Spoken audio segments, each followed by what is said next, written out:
Hello everyone! We're near the end of this series. We've only got a couple more films to go.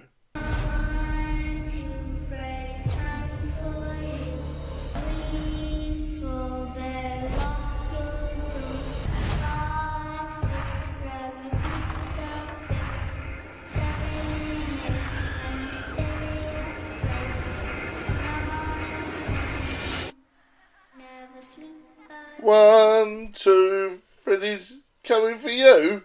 Get away! Ah!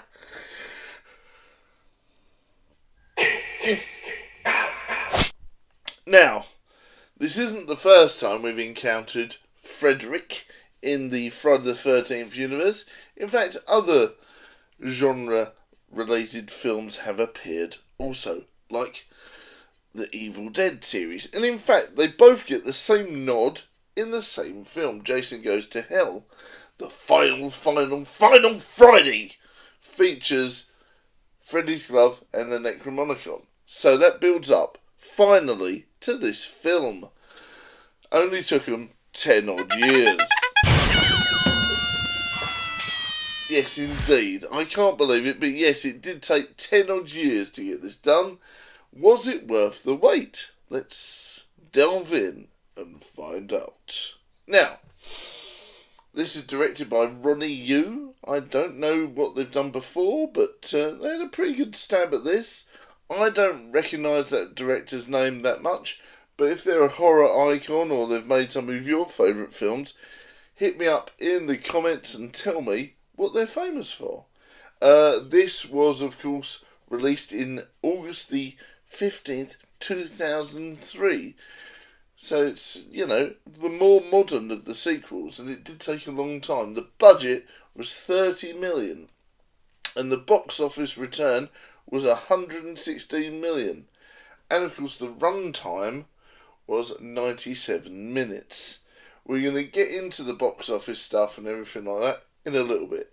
Now, after years in development hell, two of horror's greatest icons team up and then fight to the death. And I loved it. I love every single minute. Now they collide, they want to take back their power. Both are actually quite weak in this to begin with. Freddy hasn't even got a physical form, is mainly in the dreamland to begin with. And of course Jason has been hibernating and, sort of resting and sort of slightly dead again under the earth. And of course Freddy uses his powers to bring him back. And that, of course, takes a lot of the movie. Now, if you're not a fan of Freddy before this, you probably will become one. And we do get a slight, here's what happened before for Freddy. But we don't get one for Jason, which is unusual. But Jason is an easier character to understand. Freddy is a lot more complex, especially with the weird tonal shifts of, sometimes being a comedic character, and then, like in New Nightmare and other films, quite dark and quite scary. 1 minute he's like the comedic evil jester, and then other times he's like a full-blown evil slasher villain. Pick a lane! Pick a lane! Yeah, so I do love it. Now, the thrill of the kill is very interesting in this one. They have some great practical effects, some great early CGI that sort of still holds up, but it's quite cool. Now, the film does concentrate on callbacks to the originals, the humour and the fun and the fan service. So it does what it says on the tin.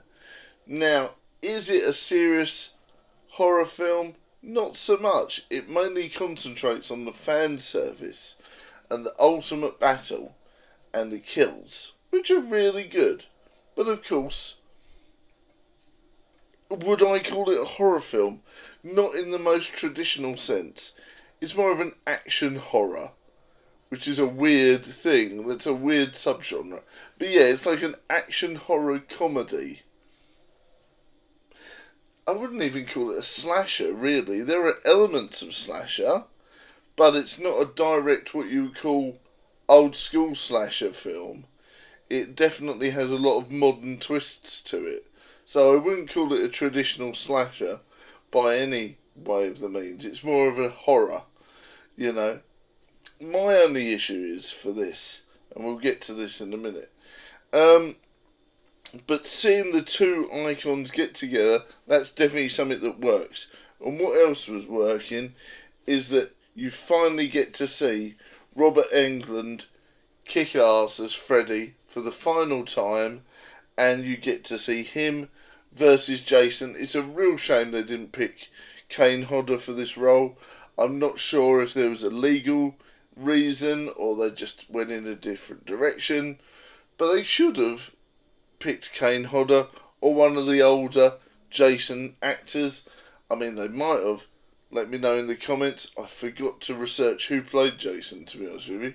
So let me know in the comments who played Jason in the Friday the 13th Nightmare on Elm Street crossover. Jason versus Freddy. Now, Freddy versus Jason. Now, even if they sat playing poker and pranks on each other for an hour and a half, Merkin style, I think everyone would have paid a lot of money to go and see this. And that's what it is. It's a fun hour and a half, turn your brain off, enjoy and see what happens, and watch the bloodbath. It really is fun to watch because anything can happen in this. You got Freddy's dreams, you got Jason's lust for killing, and you've got all the inventive ways of doing it, and it really does work in that sort of sense. And like I was saying, the practical effects are great, the music's great. I don't know about you, but I think I had this album back in the day. I'm sure they did an album, and it was very sort of like really good metal music as well. Similar to the first Resident Evil album they released. It's really good. And yeah, the music definitely fits the tone of the film. Not scary at all, just lots of loud heavy metal. So it really does work, you know. And like I said, Robert's return was fantastic, absolutely steals the show. Perhaps that's why they didn't pick Kane Hodder, because they wanted, you know, Robert Englund to shine. But to be honest with you, it doesn't make any sense. Not nowadays, they would have got Kane Hodder in because you're thinking, right, you've got two of the big guys.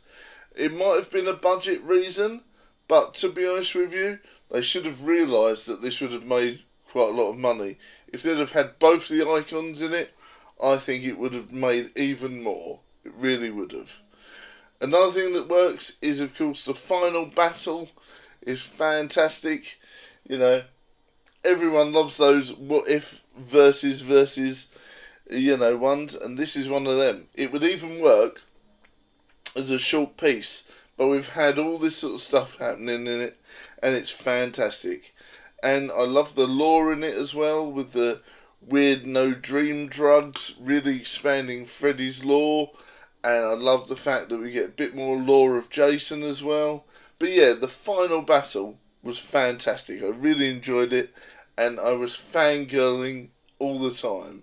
Really great. And, you know, to see a bit of zombie Jason as well, fantastic.